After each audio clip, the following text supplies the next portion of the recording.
வாங்க வாங்க மார்கழி 29. ஐயோ, என்ன கிழமை வந்தது? திங்கக்கிழமைன்னு நினைக்கிறேன். மார்கழி 29 அன்றைக்கி வந்து பிள்ளைங்களை கூட்டிகிட்டு ஜாலியாக நாங்கள் வெளியில் போயிட்டோம். கோவிலுக்கு போகலாம் அப்படின்னு சொல்லிட்டு. ஆமாம், திங்கக்கிழமை தான் நினைக்கிறேன். பௌர்ணமி அன்னைக்கு காலையில் இன்னொரு கோயிலுக்கு போயிட்டு அதுக்கப்புறம் அங்கேருந்து இந்த கோயிலுக்கு நாங்கள் வந்தோம். இந்த கோயில் வந்து திருவிடைக்கல்லின்னு முருகர்னு செம சூப்பராக இருக்கும். ஆக்சுவலாக நாங்கள் போன அன்னைக்கு தான் வந்து எங்களுக்கு ஜாக்பாட் அடித்த மாதிரி அவருக்கு கும்பாபிஷேகம் நடந்து செப்டம்பர் 3 என்னவோ அவர் கும்பாபிஷேகம் நடந்தது.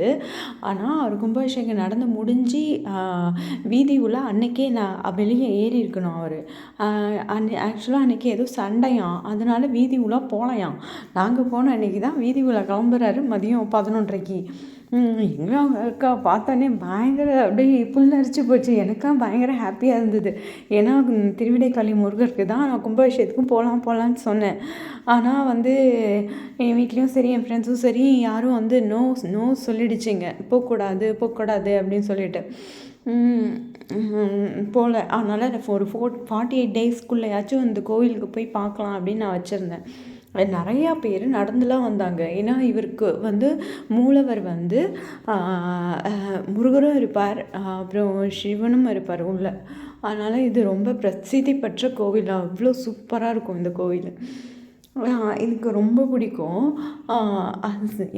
முன்னாடிலாம் அப்பப்போ போவேன். அதுக்கப்புறம் என் மாமியார் வந்து இது 1 மணி நேரம் போகும். ஆனால் கோயில் இங்கேருந்து போகிறதுக்கு இப்போ இந்த கோயிலுக்கு போகிறதுக்கு 1 மணி நேரம் ஆகுது, இங்கேருந்து அவ்வளோ தூரம் இருக்குது, அதெல்லாம் போகக்கூடாது அப்படி சொல்லிட்டுருச்சு. அன்றைக்கி வந்து மார்கழி கடைசி நாள் 29ஆம் மார்கழிங்கிறதுனா இங்கே பார்த்தீங்களா, உள்ளே வந்து முருகரும் இருக்கார். உள்ளே வந்து முருகருக்குள்ளே ஒரு குகைக்குள்ளே சிவனும் இருப்பார். இது வந்து என்னென்னா இதுக்கு ஒரு ஸ்டோரி இருக்குங்க. ஆனால் அது என்ன ஸ்டோரிங்கிறத நான் மறந்துட்டேன். என்ன ஸ்டோரினா, ஆக்சுவலாக சூரசம்ஹாரர் அங்கே போய் பண்ணாரா திருச்செந்தூரில் பண்ணிவிட்டு அதுக்கப்புறம் அப்படியே அரக்கம் வந்து தயங்கம்பாடியில் வந்து தங்கி கடற்கடியிலே வந்தனால கடைசியாக வந்து சம்ஹாரம் பண்ண இடமா இது ஏதோ சொல்லுவாங்க. சாந்தி பெற்ற இடமா முருகர் ஏதோ சொல்லுவாங்க, ஏதோ ஸ்டோரி சொல்லுவாங்க. ஆனால் எனக்கு அது கிளியராக தெரில.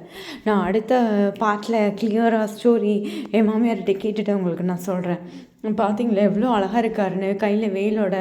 இது எல்லாமே அப்போ தான் கொண்டு வந்து வச்சாங்க சுவாமிக்கு தீபார்த்தனை காட்டுறதுக்கு. எல்லா தீபார்த்தனையும் அதுக்கப்புறம் தான் ஒன்று ஒன்றா காட்டுவாங்க. அதுக்கு முன்னாடி கொண்டு வந்து வச்சாங்க அந்த பூவெல்லாம், அந்த 5